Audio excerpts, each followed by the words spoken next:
In the know, non-stop Vikings talk. It's Purple Daily on Score North and ScoreNorth.com.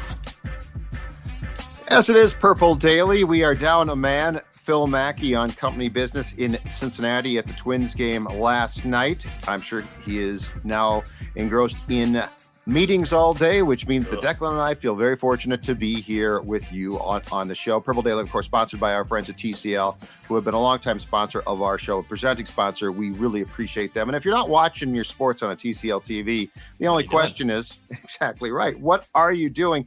And another longtime sponsor, of course, that we really appreciate is our friends at Surly Brewing and the Before I Die, right there, right by the pool, Declan's pool. Declan's very rich. You don't know it. He's got a pool. He's got all of the fixins. And he also has a Before I Die collection of cans that quenches thirst each and every football Sunday. Of course, we appreciate all of you who have contributed to the Surly and Before I Die lifestyle by sending us pictures of your cans, especially on the weekend as it's starting, as football is starting. Before I Die is a delicious choice to go with a weekend of football. All right, Declan, let's do this.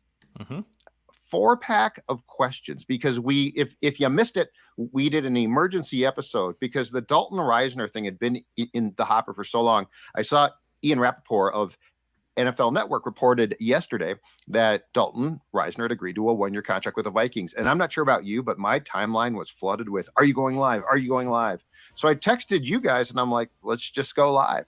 So the reaction to the signing is on that show. But the 4-pack of questions now is sort of second day fallout, beginning with the signing. Of course, it comes on a Monday. The Vikings off for 10 days between the Philadelphia game and playing the Los Angeles Chargers at US Bank Stadium on Sunday. And so I think the questions are, how quickly can Dalton Risner get up to speed and play? Because he was signed to a contract that exceeds what Ingram or Cleveland make. So he's going to start at some point in time. So first question to you is, how quickly do you expect him to start and play, I guess? And where do you expect him to play as well? Because he's a longtime left guard, but the Vikings have issues at both guards. So you go first. What do you expect here? I do not expect him to start right away. I don't. I know the move screams desperation, which is what I told you guys yesterday. I just don't believe you can get the guy up to speed as quickly as you probably want to. Now, could he get playing time on Sunday? Yes. I could see him getting playing time. I could see, if it's an absolute train wreck still, that they could do it. And then I know probably people are saying, well, why don't you just rip off the Band-Aid? Why don't you just make him start right away and not go with that Ingram? And I know sometimes in football this has been a thing where people can step in and go right away. I just think it's pretty tough to expect a guy who hasn't played any meaningful football snaps in almost 10 months, who has been sitting on his keister. I shouldn't say that. Probably keeping in good shape, but has been sitting on his keister, hasn't seen game action, and is not going to be able to step in right away on 5 days and just be ready to block NFL defensive linemen. I think that's a tall task. I don't think they want to do that to him either. So I don't think he starts right away. Wouldn't shock me if he got playing time, though, on Sunday. However, I think he goes at right guard. I think he goes on the right side. I mean, it doesn't make, if you're gonna swap someone, you swap Ingram. And I know that Risner played the left guard spot, but you're gonna now make Cleveland go back to the now you're really complicating things, and it's not necessarily, you don't have to do all that. So if he does play, I expect him to play an Ingram spot on the right guard side. That's where I'd expect him to be. I don't expect him to start right away. Could he start by the Carolina game in 2 weeks from now? Sure, 100%. But I don't think he starts right away against the Chargers on Sunday. I think he plays on Sunday. I think you might be right. I think he might not start. I think he plays on Sunday. I think he gets in. I think starting with the Panthers game, the goal is to have him in the starting lineup from the Panthers game on, because they're paying him enough where they want him to start. But like you said, it's also a timetable thing. It's like how quickly you know the system, but you might not know it completely. So I think he plays on Sunday. But if the Vikings don't allow their pride to get in the way, here's what I think happens with Dalton Risner.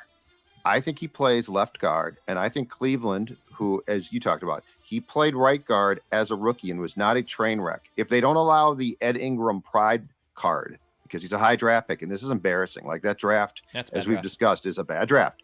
But if they don't allow that to get in the way, I think Cleveland moves to right guard. Ingram comes out, and Risner, who has played, so he played some right tackle at Kansas State, and I think he also had very limited time maybe in college at center, but he has taken every snap, thousands of snaps in 4 years with the Broncos were at left guard. So I think that's where he's going to play, because I think what you want to do is put him in a position to be as successful as possible, and Cleveland can play right guard. And so that's my guess, but I do think you might be right. I wouldn't be surprised if he's not, if just because of the fact that he didn't go to training camp. O'Connell in early August did reference the fact that he was also recovering from injuries. I believe he missed the end of last season in Denver with the UCL, so he can't pitch, but he can play football. But I think you might be right about that. I think he might not start till Carolina, but I expect to see him on Sunday. And I think that my move would be to move Cleveland to right guard and have him play left guard. But as Doogie told us in the scoops, and I think he checked in with the Risner camp after the move was made, they haven't told Dalton yet. So like he's going to get there today or tomorrow, and they're going to be like, okay, dude, here's where, and that's why I would think that you would tell him he's going to play right guard if you had, like, if you talked to him. And assuming that the Risner camp was telling Dukes the truth, I think you would tell him, hey, we're going to have you try right guard. So that's why I think they're going to put him at left guard. But I don't know that Ingram stays in. But the scary thing is Cleveland and Ingram, it's not like you're supplanting one Pro Bowl guy, right? Yeah, so this isn't Steve Hutchinson. No, exactly. Last thing on this too, and with Bradbury banged up a little bit, Schlotman's had to get in there. They lost Oli Udoh to a season-ending injury. I mean, that's 2 offensive linemen down. So this is just depth in general. That's why I'm not just sure it's just, hey, they're signing him and he's started right away. Like, no, they've lost at least one offensive lineman for the season, one that's already banged up at center. Like, you need depth here. So he just provides that as well, and we'll certainly see if it ends up being a beneficial move for the Vikings. All right, question number 2. We're going to go back and forth here a little bit. You crushed the first can. I get to now crush the second can, if you will, of our Surly Before I Dies. See what I did there? Ahead. I like that. Yeah, shotgun it, baby. Question 2. Will Kareem Hunt be the Vikings' next high-profile signing, Judd? Alexander Madison's gotten off to a little bit of a slow start. The offensive line has to blame for that. Go check out our video, too, with Alex Boone, who broke that down extensively. But the Vikings have dipped their toe already in the free agency water and looking to try to supplement some of their woes with Dalton Risner. Is Kareem Hunt the next name that comes off the board for the Vikings on the free agency side? I think there is a good chance that it is. And I think it might be Kareem Hunt, who certainly has some personal baggage, but also was brought in for a visit in training camp at TCO around the same time Risner showed up. Right. Cam Akers is being shopped aggressively by the Rams. This is like the second time in less than a year that he's had some issues, though. He was deactivated, if I'm not mistaken, for Sunday's game. Sean McVay wasn't happy with what he was seeing from Akers, who, by the way, has had success. Now, Kevin O'Connell knows him well from their time together when KOC was the OC. But the question there is, does he like him then? Because Kevin and Sean McVay are very tight. And so he might have the same problems or know the same things about Akers that would keep him off this roster. So I'm going to say that Kareem Hunt still trying to find a job. And now the injury last night in the Browns game leads some. Yeah, Nick Chubb's injury leads some to believe that Kareem Hunt could return to the Browns. I think there might have been a falling out there, though. Like, they didn't bring him back, and so it's probably more personal. So, and let me say this in defense of the Madison situation just a little bit, okay? I don't think the goal was, unless I'm totally wrong here, I don't think the goal was to have Madison just be the bell cow here. Like, Ty Chandler is barely touching the football. And while Madison has struggled, not played well, I think they want to have a shared committee approach here. I don't think this is supposed to be a Dalvin Cook situation. So long story short, Kareem Hunt, it's not that he would come in and supplant Madison and that's it, you're benched. It would be, okay, who are 2 guys that we feel comfortable playing? And so, yes, I think that there is a very good chance that Kareem Hunt might be next as the 0-2 Vikings attempt to get out of this hole and make some late changes, which to your point on Risner, there is desperation here, but if you're not going to be desperate now, you could sacrifice the entire thing. Well, how much do you think, though, of your thought process of they didn't expect Madison to be the bell cow back? How much of that, though, was Ty Chandler maybe not showing up and not being the guy that they thought in training camp, too? You know, because I think you were probably right going into training camp that it's probably a 60-40 split, I guess. I don't know, some type of committee approach between Madison and Chandler, and I feel like Chandler really didn't impress them as much as they thought he was going to be impressive. Like, he wasn't that great in training camp. So how much of that, too, did that play a factor in the starting the season with like, well, I guess we got to run Alexander Madison out there for, 90% of the snaps? It probably did. And it's weird because if you watched the preseason games, especially the first one in Seattle, Ty Chandler was fantastic in that game, but it was rushing the ball. My feeling is that Ty Chandler doesn't necessarily do all of the things that the Vikings want from that position now, Dex, and it goes far beyond just taking the football and trying to run with it. And so, yeah, I think that there's a definite concern here. Kareem Hunt would, no question, add to the passing game, the short passing game. And that goes back to the screen game, which we've talked about and you've harped on, has been a complete mess. It's been a debacle. So, yeah, I think the entire thing, while Madison doesn't get absolution here, goes beyond him. I think the entire thing goes beyond, and I think it's about, they have to establish a run game. They have to. And if they don't, in about a week or so, play action is going to be laughed at. And if play action is laughed at, that creates problems in the pass game, which of course for this team is the bread and butter. So yeah, I think that there's a very good chance that whatever Chandler is doing or not doing is playing a role too, in the fact that the goal was never to have Madison get 95% of the carries. I don't think anyone had the desire to make this Dalvin Cook in his prime situation. So to answer your question, by the way, I say no. I don't think Kareem Hunt is on the Vikings' radar. Madison, they have some trust in, and even though Ty Chandler, to my point, has not shown up to a degree, I just don't know if adding another body, overcomplicating the system here is necessary. The line's also just been terrible at blocking. It's not just all Alexander Madison. I say no. I don't see a Kareem Hunt. I don't see a Cam Akers who, I mean, even last year, like there was weird situations. I don't play fantasy football anymore, but so many fantasy football owners were pissed at Sean McVay because he would make him inactive or not even play him.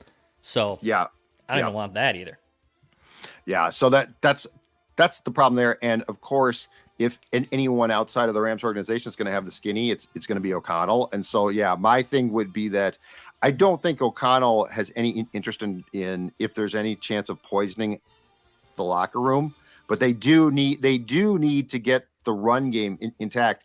And the problem there too is this: Risner, to his credit, and this is good in pass protection. But I mean, his career run blocking PFF grades are not that good. And so it's not like he's going to fix that. And the whole thing has been a debacle. But you know what's not a debacle? What's not a debacle is the work that my friends at Livia Weight Control Centers have done for me and for a lot of you. Look at that guy on the left and look at that guy on the right. What's it called? It's called weight loss. It's called a program that works. It's called a program that's been named Minnesota's best weight loss program 3 consecutive years. That is the job that they do. It's fantastic. And now have they got an offer for you? Join today and you're going to get 3 months free. That's right, 3 months free. If you've been putting off trying to lose that weight, and just as importantly, keep that weight off, Livia is going to help you do it. And if you start today, 3 months for free. Imagine all the weight that you can drop in that time, and you'll just be getting started. 855-GO LIVEA, Livia.com, LIVEA.com. And before we get back to our 4-pack of questions, I want to talk to you about the Minnesota Lottery. That's right. The new Viking scratch game is out now, and you could win up to $100,000 or second chance prizes, including season tickets or an away game trip.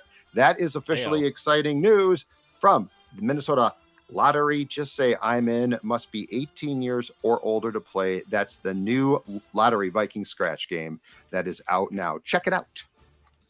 All right. Here is our third question as I scroll back on my screen to find my questions. And of course, I have now lost them. So I'm going to have you read the third question. You got it. Because damn it, I just pulled an old man move. I thought I had it on my phone. This is why I write stuff down. This is why Sports Dad writes stuff down. This is why Judd always emails me on Sunday night. Hey, can you print this out for me so Judd can have all of his paper scripts? I always tease him for when I hear him, rifling all those ugly deck right here. All those papers. I got bills over here. I probably shouldn't rip those. But yes, I understand. It's the Lottery Sports Dad. Handwritten. Yeah, that's right. Okay. Question 3. This is actually a fun one because we discussed this also on Purple Daily on Draft, which you can find also on this YouTube channel. We discussed this very same question. On a scale of 1 to 10, where is your current confidence ranking in Kwesi Adofo-Mensah? Want me to kick it off here? Go ahead. Yes, because you were supposed to answer this question. So, in fairness, yes. Okay. So, I told Miles and Forno this. We look at the 2022 draft class as mostly a wash and potentially one of the worst in franchise history. Now, I will say maybe a Caleb Evans changes that a little bit, right? Like Caleb Evans might turn out to be a solid player, but in general, that draft class might go down as one of the worst in Vikings history. However, already in 2023, this draft class has already made significant impacts, at least playing time-wise, and even some highlights here, right? Like Jordan Addison might be a stud. He's caught a couple touchdowns already. He looks the part. Mekhi Blackman's already been a starter. I mean, I'm not trying to say that this 2023 draft class, if it indeed continues to, put players on the field and make contributions, it makes the 22 one for naught, because I think that holds some weight down on Kwesi. Absolutely. But I think that this draft class, if they end up pulling out some dividends and making some impacts, it makes the last year's draft class not look as bad. And when we talked about what's the second best move Kwesi has made after trading for TJ Hawkinson about a year ago this time, this draft class could pay off for them too. So maybe he learned from some mistakes. Maybe he learned from not trading back as much. Maybe it was a learning experience. And unfortunately, the cost of that was you didn't make any impactful players in your first draft, which is a problem as a general manager. But to answer the 1 to 10 scale question, I'd probably put it, and 10 obviously being the most confident, 1 being the least confident, I'd put it at about a 6 right now. I don't think it's fair to say he has full confidence. I don't think it's fair to say that you are completely panicked. I would put it a little over average right now, and that's where I'm at, because he's only, 18 months or so on the job, and I can't say that even though the draft class was a miss, that he has fumbled anything necessarily yet either. So for me, it's about a 6 out of 10. Boy, I'm at a 4. I'm lower than you. Here's my thing. It was very clear, and this was not on purpose, but it translated perfectly through what they published or what they put out streaming.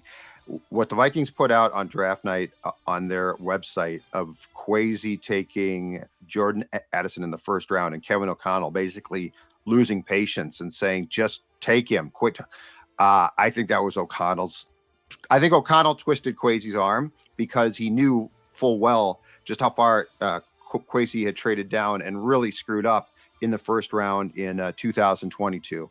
So I have more faith that was O'Connell's doing than Kwesi's. And yes, the draft class looks like it might be improved, but as far, I mean, the only thing he can be judged on is roster construction so far.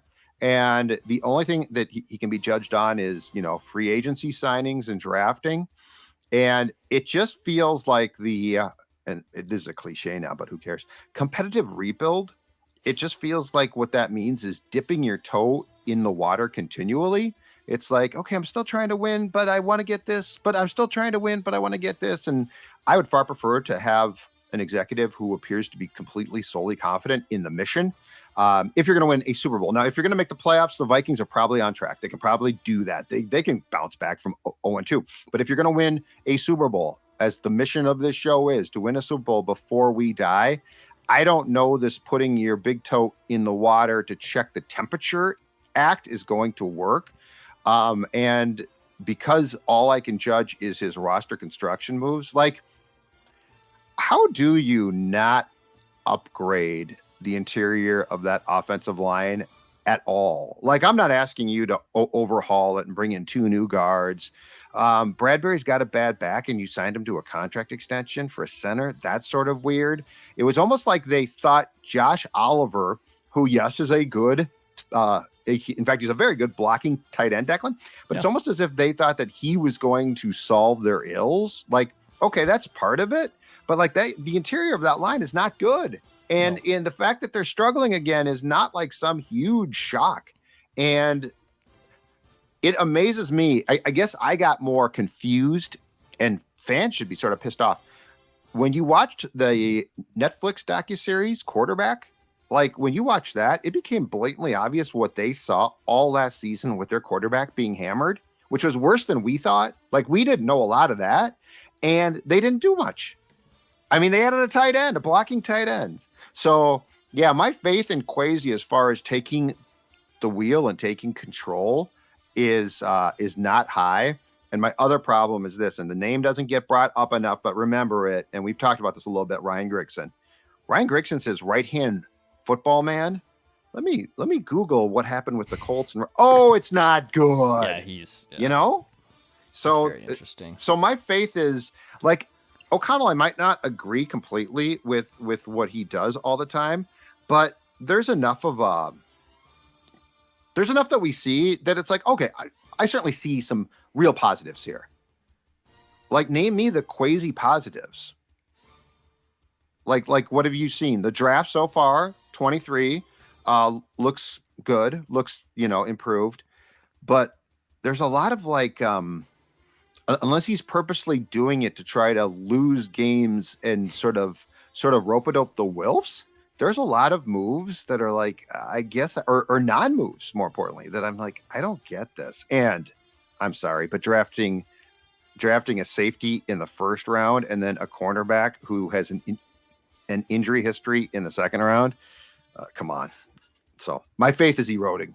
Yeah, I mean, if they drafted Kyle Hamilton, I don't think we're bitching too much about them drafting a safety in the first round either. Like that, I think that. Well, he was clearly the best one. He clearly was the best one. But after that, you don't draft a safety. I hear you. Like you don't pass on the best player at that position, and then say, well, but we're going to take this kid from Georgia. Mm-hmm. Like, that's just a questionable. Again, he's a stock market guy. Why would you pay the premium for a stock of a position that's not a premium stock? Yeah. And I don't even know much about the stock market.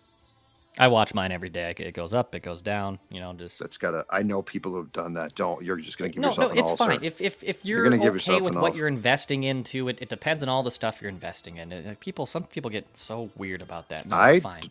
I don't invest. I just invest in my sports shirts. And your Surly. In my Surly and my bobbleheads. That's all. All right, question 4. Yes, question 4. Question number 4. I take it you didn't find your question, so I did find my questions. You did so get I will ask it. Yeah, that's right. I found it. Okay. What will the Vikings record be over the next 4 games? Just to paint the picture. Versus the Chargers here, at the Panthers, versus the Chiefs here in a primetime game, and then at what looks like a terrible Bears team in Soldier Field. So Chargers, Panthers, Chiefs, Bears. I think the Vikings will go 2-2 over these next 4 games. I think expecting them to win 3 out of 4 or more is pretty crazy to me. Even despite all the turnovers they've had early and some of the bad luck that's happened to them, I think just assuming after a slow start when you're 0-2 they'll win 3 or 4, no problem. I think that is extremely far-fetched. Can they get right against the Chargers? Yes. The Bears look bad, but it's still in Soldier Field. They play better, though. They play better at Soldier Field of late because the Bears are so horse bleep. Yep, they've won the last 3 games at Soldier Field for sure. Yep. And that one might be more likely than going to Carolina, which also isn't a push. Like, Carolina doesn't look great. They have a rookie quarterback, and they're not as good as maybe fans wanted them to be. But I think expecting them to go 3-1 is far-fetched at this point. You're 0-2. And you could possibly get right back to 500, right, if you won 3 of these next 4 games. But to me, I think you go 2-2 over these next 4 games, which my math would put you at 2-4 for the first 6 games of the season. God, I can't believe I'm going to say this, but I actually think they go 3-1. Oh, wow. I think they lose to Kansas City, but I think they go 3-1. And here's why. Well, part of what I'm about to say is what drives me crazy about our sports teams. Okay. Okay. But I smell a furious rally. I smell a furious rally. 10 days off, right? Long break now. The Chargers are going to come in ticked off, but they are also 0-2. And I'm just going to go out on a limb here. Brandon Staley got so upset about the question about the Jaguars playoff loss on Sunday after the Chargers lost that I think it is affecting them. And I think Brandon Staley lost a lot of street cred. And O'Connell has not lost street cred here. Like, I think O'Connell is respected still.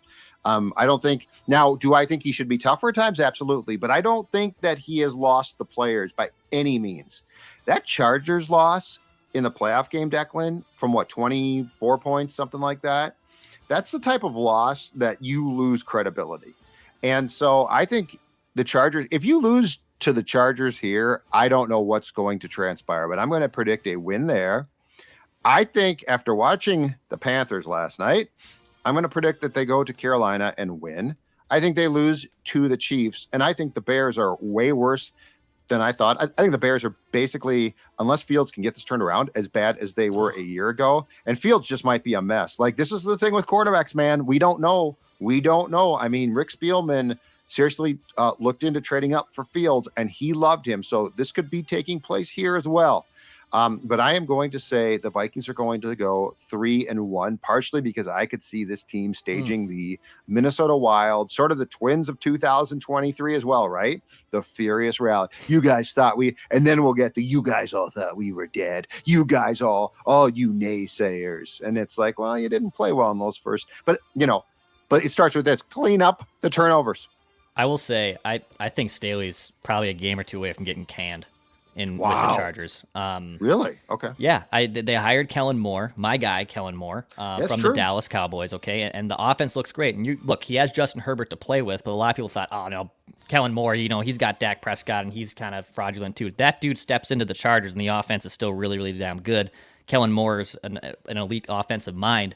Is he ready to be an NFL head coach? Even someone who as bullish as me, I don't know yet. I truly don't know yet, but I wouldn't be shocked at all. Staley's a defensive coach. The Chargers are dead last in defense through 2 games. I wouldn't shock me at all. Write that down. Do it tomorrow. They fire him. You know what? That's a write that down. That might be write that down within the next 2 games. Yeah, I wouldn't be shocked at all if Brandon Staley's the first guy fired here. This is the Chargers have had insanely good rosters on paper for the last few years, and they've always underachieved. And that goes back even to like Phillip Rivers era, not even Justin Herbert era. Wouldn't surprise me at all. They'll come out hungry, but maybe Brandon Staley's last game as a head coach is at US Bank Stadium. You never know. You know what you could do? You could place a bet on that, because the weekend is coming. It's coming up quick. I'm going to tell you right now. And Declan, why don't you tell people how Underdog allows fans to enjoy football even more? That's right. They should make a coaching fired prop, because I would 100% take how many games, 0.5 for Brandon Staley left. I would, or 1.5. I would take the under of the 1.5 is what I would do. In fact, some of our listeners over the weekend even sent me in some slips here. We had a $50 winning slip right here on a 4-item parlay. We had a $100 winning slip here on a 4-item parlay. You see some of these green ones, 0.5 total yards. They'll give you some freebies on free leg of parlays. That's already one thing that's already going to happen for you at Underdog Fantasy. They do in-game props as well, which are a lot of fun. That's helped me win a couple bucks over the weekend in the Phillies and Eagles and Vikings game. When you join Underdog Fantasy with promo code SCORE, SKOR, it's in the link in the YouTube comments section. They'll match your first deposit up to $100. It helps us out too at Score North. I love Underdog Fantasy. I love seeing all the slips we get every week from the college and NFL football season. So go download the Underdog Fantasy app. Use promo code SCORE, SKOR, for a $100 match on your first deposit. Awesome stuff. All right, let's get to it. Let's get to our, without the mathematician, Phil Mackey here, let's get to our Pigskin Pecking Order, which I think you are just going to show basically what we have as our top 10 and then where the Vikings rank. Is that correct? Yeah, full disclosure. So old Macadac has his own graphics team sometimes, and even the graphics team, which has been trying to infiltrate some of the things that Macadac does, he has control over. So I don't have access to those documents. So what I did instead, Mackie always throws, the 1 through 10, a nice little slideshow at transitions. He's got some different graphic teams, guys. My union of workers, a graphics team, is actually kind of upset about the fact that Macadac's got a nice little union over there. There's no union over here. So what I have done, I have listed the 10 teams just all on one graphic from Judd and myself, and where the Vikings rank as well. All right, so Joe, let's start with yours. And by the way, very different lists from both you and I. Very different lists. So this will be a fun little exercise here. Good to hear. And you can rip one of us or not both of us in the YouTube comment section. So here's Judd's list. Judd, I'll take you through it. I'll take you through your own list here. This is Judd's top 10 pigskin pecking order. Number 1, you have the San Francisco 49ers. Mm-hmm. Number 2, the Dallas Cowboys, which is interesting because we all talk about the AFC having a stranglehold on this league. And the two of your top 10 teams, actually even 3 of your top 4 teams, are from the NFC. Cowboys have been impressive, and here's what shocks me: Mike McCarthy calling plays for Dak Prescott is working extremely well. And they got a really good defense too. I mean, I have the Cowboys obviously ranked in my top 10. You're higher on them than I am. Spoiler alert, but yep, we probably were sleeping on them a little bit because they're just the classic Cowboys. Everyone talks about them, but it is a good football team. There's no doubt it's a good football team. 3, the Chiefs. 4, the Eagles. So did you have the Eagles 1 last week? No, I had the Chiefs 1, Philadelphia 2, but after seeing them, I dropped them a little bit just because that Thursday night game, I was not impressed. And the run game is something they defaulted to, but their passing game it's not terrible, but it's scuffling a bit. Yeah. So I think they're going to be fine, and I think they'll probably end up in the top 3 eventually, but I definitely dropped them based on the fact that I think that there are teams right now that are playing better football than them. Okay, I'll explain why I'm higher on the Eagles on my graphic in a little bit. You have the Ravens at number 5. You have the Bills at number 6. The Dolphins at 7 to me is very low, like almost criminally low. I think that's the biggest surprise I have on your list here from my end. Oh, they can move up. Mike McDaniel, just keep winning football games. It's early still as well. So like I'm trying to get a feel for things, but yes, I could see the Dolphins, to what you're saying, definitely being in my top 5 in a week. You have the Bengals. They're 0-2, but they're at 8. Keep in mind, last season, Bengals also started 0-2. Yeah, why did drop them out? I'm similar with you. I don't have them 8, but they're in my top 10 still. Yep. The same thing happened. Everyone's like freaking out about the Bengals offense. Same thing happened last year. They were awful for the first 2 games, and then they were one of the best teams in the NFL afterwards. And just to be clear here, 9 and 10 were a complete crapshoot. This was tough. Teams. Yep, this was tough. You had the Falcons at 9, who are 2-0 on Desmond Ridder, and then you had the Detroit Lions, who lost in overtime to the Seahawks at number 10. Little Phil Macadac special there, sneaking in that little Lions list on your top 10. Mm-hmm. I like it. Mm-hmm. So that's Judd's top 10. Well, wait, though. And then I dropped the Vikings to 16. Oh, I'm sorry. You're right. The Vikings. I forgot about the Purple Daily audience. Yep. I went 11 through 15, folks. And then I said the Vikings. I actually at one point had dropped them to 20. And then I brought them back up a bit just because it's so cluttered around there. But I put the Vikings at 16. You can't shoot yourself in the foot as much as they've been to me and be a top 15 team. So prove it. Prove it. So the Vikings at 16 in Judd's pigskin pecking order. All right, let's take a look at old deck suites. I teased it. I said we have very different lists here on our top 10. So let's take a look. Here's what I got. Oh, number 1, the Philadelphia Eagles are number 1 for me. So Philadelphia number 1. I think the Eagles are still the best team in the NFC. Even though the passing game hasn't looked as great, they can still beat you with their threat of a running quarterback, with their great offensive line. Even when they haven't played their most pristine football, I still think they're the best team in the NFC. They're still winning games. They're 2-0. I really like them. So they're still, to me, the number 1 team. Mm-hmm. Number 2 is the Dolphins. I'm buying the Dolphin too. stock here, baby. I'm buying the Dolphin stock. Why not? Mike McDaniel, love him. The offense is fun to watch. It probably shouldn't have been as close as it was as it came down to the wire on Sunday Night Football with the Patriots. And by the way, referees, give the fat guy the first down. Come on. Are the Patriots good? I don't know about, Bill's team. Bill's aging a bit. I just don't know anymore. Yeah. No, I feel you. I don't know if they're good. I don't have them in my top 10, I can tell you that much. So that's what that says about that. I had the Niners 3. Niners look good. I thought eventually the Niners, with just a really good roster, age catches up. You can't keep running it back.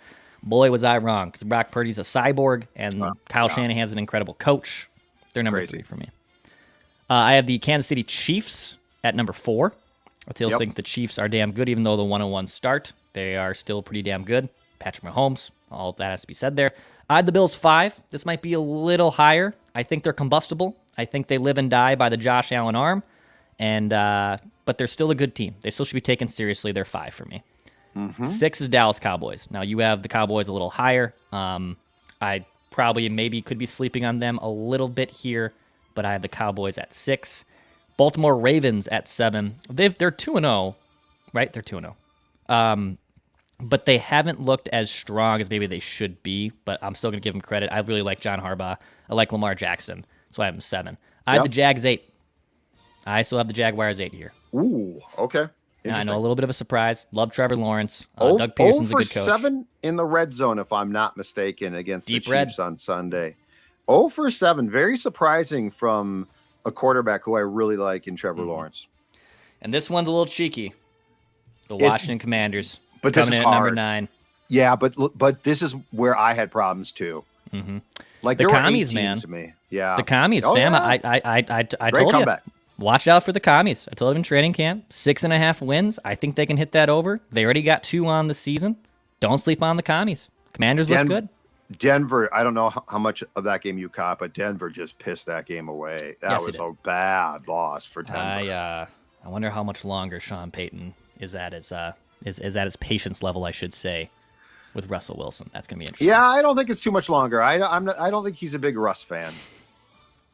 And then rounding things out, I do have the Bengals still ranked here. I know they're 0-2, but again, they did this last year, and I still believe that they'll be able to get this figured out. Now, I believe I did see Jake Browning might have to start at quarterback for them this coming week. Burrow aggravated. It was a quadricep, right? That he hurt in training camp. Calf or calf. Yeah, I think you're right. I think it's calf. But anyway, yeah, he aggravated it in the game on Sunday, and I think they're leaning towards him not playing. And yeah, if Jake Browning starts, good chance you're 0-3 at that point. Yeah. But to your point, you know what? They got off to a rough start a year ago, and we're fine. So they're a team that's hard to dismiss until you get at least past about 6 games. Yeah, absolutely. So, then the Vikings 18th. I got the Vikings low fair. here. That's very, very fair. They dug themselves a hole. I can't take them seriously yet. I just told you what their record would be through the next 4 games. I'm 18th. Change my mind, Kevin O'Connell. I'll go eat my words. I admit when I'm wrong. Twice on Wednesdays, Sunday. and also a lot on this podcast. But yeah, I'm 18th right now. Start on Sunday. Beat the Chargers. Look, the league is beyond a few teams. The league is jammed up, so it's not like I don't look at any team and say like, oh my god, I think that there's probably about 5 to 6 really quality teams. 5 really quality teams, like teams I really, really like. And beyond that, it's like, yeah, they're okay, but not great. But yeah, 16 and 18, I think, speaks volumes to just how poorly the Vikings have played. And some of it can be cleaned up. But if you can't stop the run and establish the run, it's going to be a long year. So like everything to me is predicated on those 2 things. Like that's the most important thing, assuming you don't continue to fumble constantly. In fact, you know what? Speaking of fumbling, I don't know about your guy at the Vinster, but Stella gets very mad when I fumble her Nutrisource dog food. She says, Pop, you are an idiot. Get me that delicious Nutrisource pet food, dog food. In fact, look at there, the training rewards treat, which she absolutely loves. She goes outside, she comes inside. That's her treat. Look at that. She is as possessive of that bag as she is her binky. And there's a guy who I guess also loves his Nutrisource. Oh goodness, does he ever? Yeah, he just kind of gives you those brown eyes, right? I got 2 sets of brown eyes I got to look at in this house all the time. That just that end up me caving every single time, right? It's that. In fact, Vinster loves his treats. You know, he loves his Nutrisource, whether he's going to be staring at me, whether he starts doing a little whining or crying or the pawing. Yeah, he gets in that Nutrisource. And that's what happens. A couple brown eyes. In fact, it's Kelsey's birthday. It's my fiance's birthday today. Oh, happy birthday, Kelsey. So, yes. Happy birthday. There's a lot going on in the house today. So, all good news. Awesome. All good things. Awesome. So yeah, check out NutrisourcePetFoods.com. In fact, on their app right now, they have the the new Nutrisource Rewards app as well. So NutrisourcePetFoods.com to get your dog or your pet healthy and happy. One last shout out here on Purple Daily. It is Weber grill season. The summer might be winding down a little bit, but that means it's fall weather. It's even better, in my opinion, standing out in that grill. It's, a little crisper. Oh, yeah. Really nice. Thursday night football, I had the wings on here. Like right now, you're on the YouTube audience. You see the shrimp. Plenty of great options on that Weber grill from our friends at Fratelloni's and Ace Hardware in the Twin Cities. Go check out all their great locations. They hook us up and hook you up with a great Weber grill. I love mine. I got one for the first time this summer. Love me my Weber grill. Great option for all the grilling type of things that you like to get into, whether it's kebabs, shrimp, burgers, doesn't matter, because the Weber grill is going to get the job done. All right, Judd, I think we did a pretty good job on the Pigskin Peck. I don't think I had any spelling mistakes either. Did you see any spelling mistakes? No, but I didn't really look hard. That's okay. The YouTube audience. So I didn't check it out. Okay. So that's good. That's good at least. Yeah. And last note, this just came across from the Vikings. Dalton Risner officially has been signed, so that's now been made official. It is we're recording this on Tuesday at 11:25 in the morning. Oli Udoh has been placed on injured reserve to create the roster spot, so he is done for the season. All right. Speaking of predictions, write that down. Predictions tomorrow. Macadac via satellite, I believe, for those predictions. Mackie will send in 3 predictions. Hopefully, there's no controversy, because the issue with satellite predictions is, we have the rule that if someone makes the same prediction. Well, did you see the potential controversy that brewed late last week? Or no, I'm sorry, early this week. I think it was Sunday. We've got a controversy with Phil already. We do? Yes. So he did write that down, that Aaron Rodgers would have some type of special surgery. Yes. Well, he's had some type, and he's hoping to come back. And Phil sent out ding. I saw this. And immediately got pushback, I believe, from the medical community that this is not a special surgery at all. Oh boy. And so now the question, so this is just like, what was his word? Scuffle? The skirmish.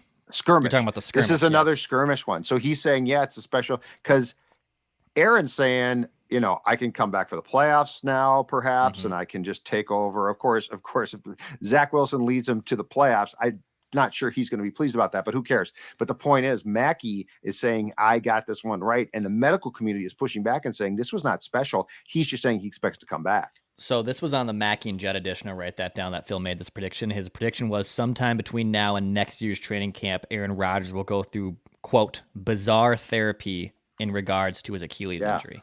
The medical, so he went through. Oh boy, he went through what is considered a quicker fix, but it's not. But according to those who were sending us notes, it's not bizarre therapy. But the issue here is Macadac's not able to defend himself either. So even if we throw him this curveball or this question, he's not gonna be able to defend himself till at least Friday on a show, right? Well, I say we table it. Dr. Alex, no ding. Dr. Alex might be the one to be the final sayer on this, who came on our show before and write that down in Event Line, and is the foot and ankle surgeon of the Purple Daily community. I mean, he called Brian O'Neill. Dr. Alex called that and called it perfectly. Said he'll be fine. Don't worry about it. And guess what? He's been good. Dr. Alex, homework assignment for you as a loyal listener of Purple Daily. Is this bizarre? Is this a bizarre therapy?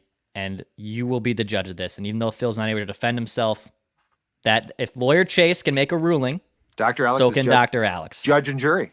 Yep, I agree. I love it. Oh man! All right, so we got a juicy accountability session then tomorrow on both shows. Hit the subscribe button for daily Minnesota Vikings entertainment. This is Purple Daily, where we just want to see the Vikings win a Super Bowl before we die.